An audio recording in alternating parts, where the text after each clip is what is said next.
Present. Colin Stevens. Here. Ralph Miller. Present. Richard Sharp. Present. I'm present. Jill Murray. Present. David Austin. Present. New business, we'll skip the minutes and go immediately to the written report, the fund report for our clerk treasurer, from our clerk treasurer, Jennifer. I passed out to you all the cash balances and the most recent expenditure report for the wastewater and water utilities. The only major purchases we've had is, we've had those furnaces at Public Works that needed to be replaced. Other than that, it's been pretty much normal. So I'm noticing on your fund report for wastewater, a beginning balance, if we just take all of the funds together, of 11,678,796.51. Total debits of 1,635,564.75. Total credits of 1,433,633.27. So are we spending more than we're taking in right now? That's what it looks like to me. These are your receipts. The debits are the receipts Debits and, are your receipts, your credits are your expenditures. yes, yeah. That's strange. That's There are how- credits to cash and the debit goes to the expense account. Okay, I've never seen credits listed as expenditures. For cash they are. No, they're not when you get to the income expense section, obviously. Okay? Correct. That Did I answers my say that question. right? Yeah. Even, You know better. even You've got more. in municipal accounting, that's the way it is? Okay. Okay. Yes, yes, yes. That was just a new one for me. I've never seen it written like that, but that was my only Okay. question. Very good. Our consultants and staff reports, beginning with our engineer from Nice Engineering, Mr. Neil Simstick.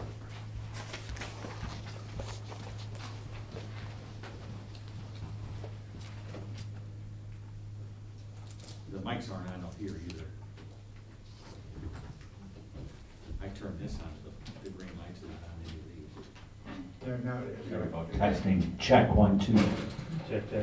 Thanks, Dan.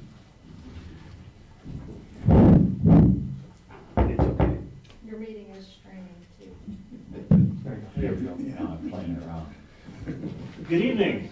Good I evening. see we have a full crowd. Somebody Yeah. here to remonstrate, that's a pleasure. Yes. We have the updates, West Side Sanitary Sewer Interceptor. Jill and I have been working with CSX. They have our permit, and they're reviewing that in-house. We expect that to be done within the next 60 days. I've had conversations with IDEM regarding the West Side Sanitary Sewer Interceptor.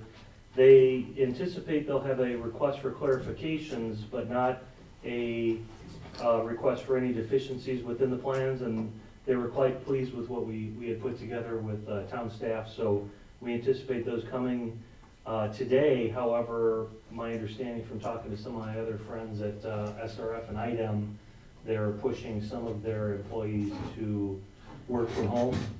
So I would anticipate those by the end of the week instead of today as we had expected. I'm going to jump to number 3, the SSES update. There's nothing to update on that because right now Public Works and the Sewer Department is concentrating on the east side sanitary sewer interceptor. So once they get that completed, they'll move back to the SSES and they'll be able to supplement the data that we have for locating and documenting all the structures in terms of what they have for their sanitary sewer inspections. Regarding item 2, the east side sanitary sewer inspection, you have a report in front of you. This is based on current data as of last Friday, the report that we have for you, and we anticipate that being supplemented with the data that's being collected by Public Works. We have 25 runs of manholes, and at that time, they had videotaped and provided us inspection documents on 5 of those. However, my understanding from talking to Brandon earlier this week here, they have completed another 3, and they'll be providing those on the FTP site post haste.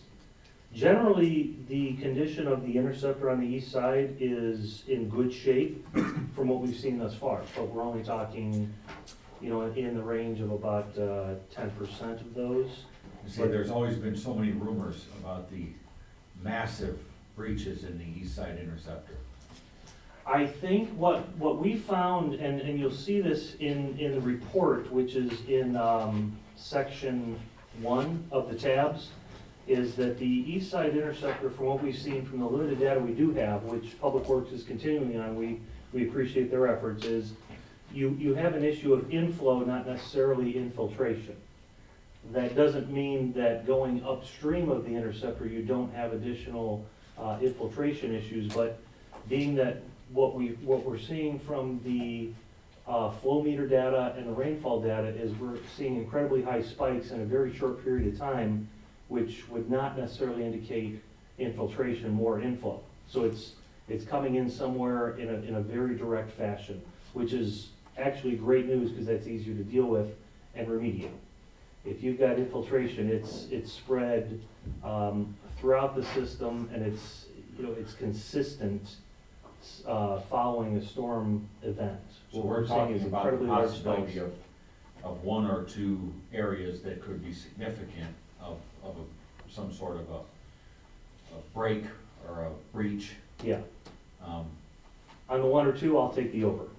But yes, you are absolutely correct. We're dealing with large issues coming in a very short period of time and then dissipating consistently with that short period of time, which is fairly positive, because if you go back to what we presented on the SSES back probably in the summer, late fall last year, we were seeing more infiltration than inflow, but that's more indicative of the larger distribution of that system than what we see on the east side. Okay, So the report, and again, this is preliminary because we're still waiting on that additional data, but what we were able to do is do calculations on what the capacity of the interceptor is, and you'll see that at the bottom of the first page in tab 1, there's sufficient capacity in the 18, the 21, and the 24-inch interceptors on that east side. So you have 2,200, 2,500, 3,800 gallons a minute, which are well below what you would need in terms of dry weather flow. And the main focus of this was looking at Lakeside 1 and 2, which ultimately at their 80-plus acres will provide you with 200 units. You don't have an issue with Lakeside contributing to your flow on that east side. So your issues are on the east side is not only considering that additional 400-plus acres after we looked at what could be reasonably developed based on what's out there. You know, there's several units directly west of what I believe is Rita Road, and those units are not expected to be developed in a reasonable amount of time frame because they're narrow lots, they're very deep, 13, 20 deep, and they're more, I don't want to call them homestead units, but they're, in my experience, they don't typically develop in a very quick fashion because those are people that have been here and they don't intend on developing those. But the gross undeveloped land area is absolutely included, and that goes into what you'll see under tab 2, and the estimated units and density of what we see in those projected units. And as we had discussed before, we had looked at 2.5 units per acre density and 4 units per acre density. Now, looking at Lakeside, it's, within 1/100th of an acre, or units per acre, it's at 2.5. And that's what I would expect to see going forward with the remainder of those area 1 and 2 developments as they proceed at some time in the future, whether it's in, 2 years, 5 years, 10 years, 20 years. So your real issues on the east side are not only the inflow issues that we're seeing on the metering data, which starts in section 4, and Public Works is, we had a meeting last Thursday with those guys, and they're putting one more meter out there, and they're continuing to provide us with data. But what you are seeing is that in terms of the meter data, your biggest issues are wet weather flow. And we have a few areas that we believe are bottlenecks or critical flow areas that once we get the data back from Public Works, those will be addressed post haste, similar to what you're doing with the 10 structures, 5 and 5 from 2 different contractors rehabilitating manholes. I think you'll have a combination of not only manhole rehab, but sanitary sewer rehab, either by trenchless or trench technology. So one of the limiting factors, and probably the main one under wet weather flow, is the design capacity of lift station 3.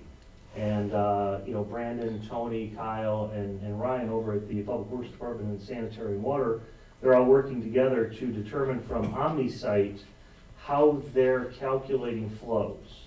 And you'll see that what we're able to determine with those flows, they seem fairly consistent with what we believe the design parameters of lift station 3 are, which are 1,800 gallons a minute with the single pump, which IDEM requires you have the largest pump out of service, and if they're both the same, you're at 1,800 gallons a minute. So essentially, your limiting factor during wet weather flow for additional development is the output of lift station 3. You have a couple options with that. You could either upgrade the pumps, use the existing force main, the existing wet well, and use VFDs, variable frequency drives. As Greg Parker used to say, it's like a dimmer for a light switch, similar to a lift station pump. But generally, your system on that side, hydraulically, based on the idealized flows of the system, going from lift station 3 up to the north where lift station 2 discharges, which lift stations 2 just north of 133rd there, it's just south of Zip Foods. Your hydraulics of that interceptor is in fine shape. The issues are, how do we eliminate the inflow and then let Public Works go out further from that, similar to what you discussed with the SSES last year, to identify the infiltration areas. And then they're going to be going through that with smoke testing, videotaping, and then dealing with the residents individually to do downspout inspections and sump pump inspections as well. So I guess what you would take out of this is on page 2 of tab 1, what we have at the bottom there is a couple recommendations, and some of these will be somewhat fluid based on what we get back from the Sewer Department of Public Works, is to eliminate that inflow. And I think I have a couple ideas of where those are coming from based on the meter data that we have and based on elevations that we're seeing near where Cedar Creek discharges from the lake, and additionally through the back areas of where the sanitary sewer comes through, and you'll see that in tab 7, adjacent to Cedar Creek, where some of the structures we're seeing are below what would be 2 feet above the base flood elevation of the FEMA firm panels, and those are the flood insurance rate maps that they provide, and they do the studies on those areas to say, here's where the 1 in 100, or the 100-year flow, 1% chance of inundation, or the 0.2% for the zone X. And our recommendations, which we prepared a manhole rehabilitation protocol for the Public Works Department to implement going forward, would be to raise those structures up minimum not less than 2 feet below the base flood elevation, put in sealed lid gaskets, use a Canusa wrap, external chimney seals to mitigate that inflow issues that you do have, what we believe are in those areas just based on their elevations. So you do have in section 6 what we've determined from the issues within the videos that have been provided to us. And generally, the sewers that we do have, and granted it's a small percentage, but it's indicative of what I hope to be the rest of it, is some issues, generally they're minor, but they do need attention, and some of that stuff can be handled in-house. Some of it you're gonna have to bid out due to the complexity, due to the challenges we have with access, and doing that trenchless, which while it may be a higher per foot, you'll end up getting a better value because you're not disturbing the ground, you don't have residents frustrated that you're dealing with their backyard. But those issues will be recommended to be addressed with Public Works, and frankly, that's something, once they have this report, you don't need us to babysit them. They know what they're doing, and you got a good group there. And then the last thing you'll see is in section 8, what we have for what we've inspected out in the field, the conditions of that, where we see issues, where they're fair, where they're good, where they're poor, and, you know, you won't see anything excellent, but, you know, frankly, you got a system that, that's, you know, several decades old, and, maintenance it's an ongoing issue. So that's what we have, currently, in terms of the summary. Lakeside 1 and 2, you don't really have an issue there with being able to bring that in and get it to the east side interceptor. We have had staff meetings with the developers and let them know if they are looking forward south of Lakeside Development towards 141st, east of Hobart Street out to Rita Road, they may need to consider a regional lift station going down past lift station 6 and out to 149th to tie into the 30-inch interceptor down in that area. But my hope is once we get the remaining videos back from Public Works and the meter data they're providing us, we can find opportunities to provide additional capacity within the system by eliminating the inflow, the infiltration, the ionize, we call it. This is a long report. Take a little time to digest it, but if you have any immediate questions, please let me know. Sure will. What are, in a case like one of the pictures showed a leaking joint, Yeah. for example, what would be a typical repair for something like that? I think the right answer is, it depends on several factors, how accessible it is. If it's right off Morse, if it's relatively shallow, my recommendation would be to dig it up traditionally with, you know, Tim at the helm of the 160 and the guys down in the hole with, you know, proper trench shoring, excavate that area, expose it, and use some type of method which would either seal internally the sanitary sewer or the tap that you have. Alternatively, if it's fairly inaccessible and it's deep, there's many companies in situ form, and we do work with other utility boards at my company that I don't work with, but several of our other engineers, we have revolving contracts with these companies where the utility board or sanitary board of commissioners, depending on who it is, will have a general contract for $200,000, $500,000 with a fixed cost per location, and they do those trench coats. And they're much less intrusive on the restoration and the neighbor issues. So, in the same thing where there's roots that have penetrated the sewer line, same sort of approach? Same sort of approach, and some of these are homeowner issues, but once they get into the main sewer, those are our issues to deal with. But there are several methods, and there's no one remedial method that's correct in every location and case, but there are injections you can do that'll kill the roots, and that's an issue. You can come back and do epoxy foam that'll seal that issue up. Okay. So you got a big basket of tools to deal with depending on the case and the situation. But again, you got 25 runs, and once we get through the remaining 20 of those, there may be 10 different options based on what you have out there. We have more information now on our sewer than we've ever had. And it's pretty good. I'm pretty happy with the type of information we're gathering. We're dispelling some of the rumors that have been out there. We're correcting some of the long-standing issues. So I'm pretty pleased with the progress so far.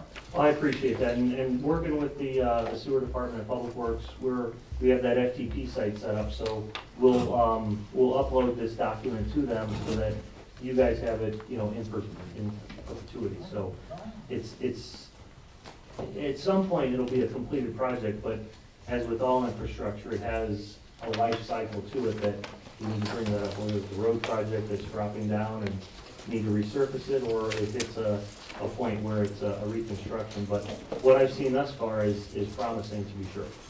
Very good. Thank you, Neil. Thank you very much. Mr. Chairman, I have a couple of questions. Yeah, I'm sorry.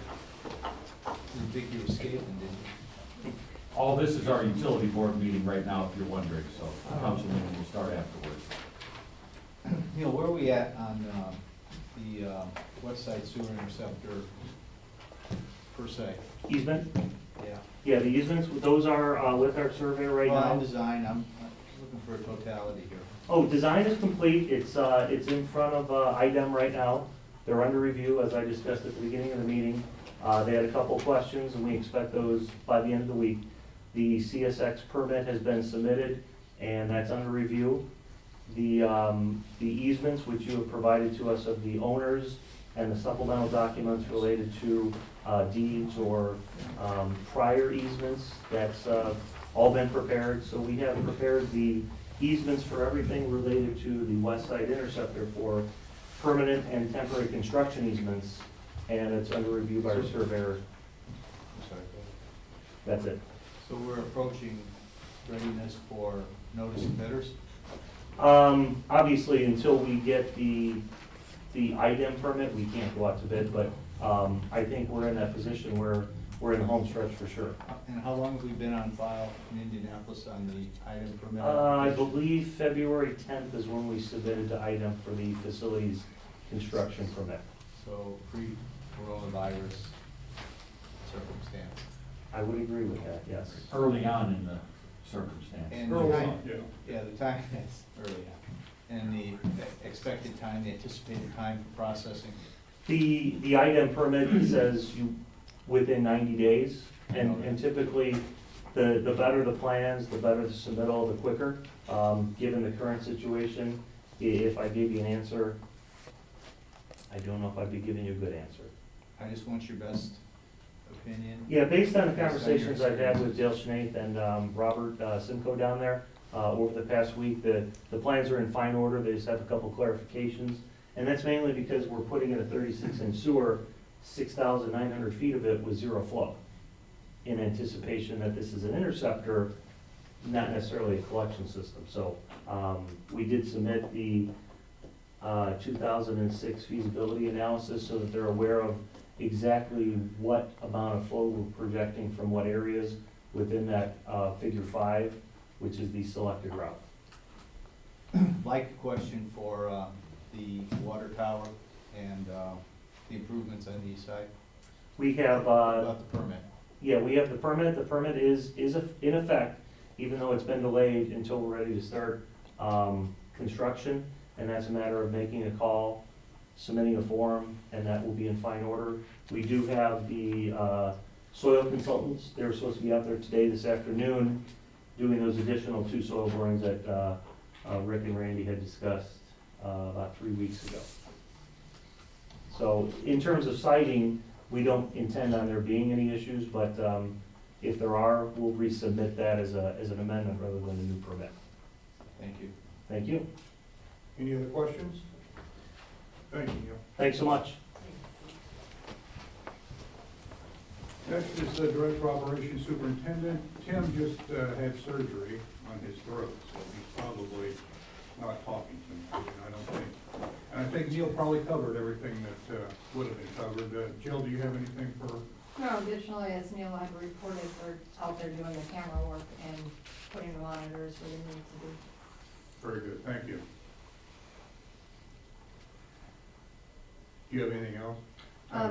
No, I could tie into the JMOB report. Okay, Lowell yeah, then called please. and canceled the March 30th Oh, they did cancel. JMOB meeting with us, so we will work on rescheduling that. Additionally, Lowell staff and Cedar Lake staff, as well as both engineers, are still meeting and continuing to look at the flow and finalizing, And you just met last week? Information. Is that correct? Yeah, okay. Very good, so keeping that information going.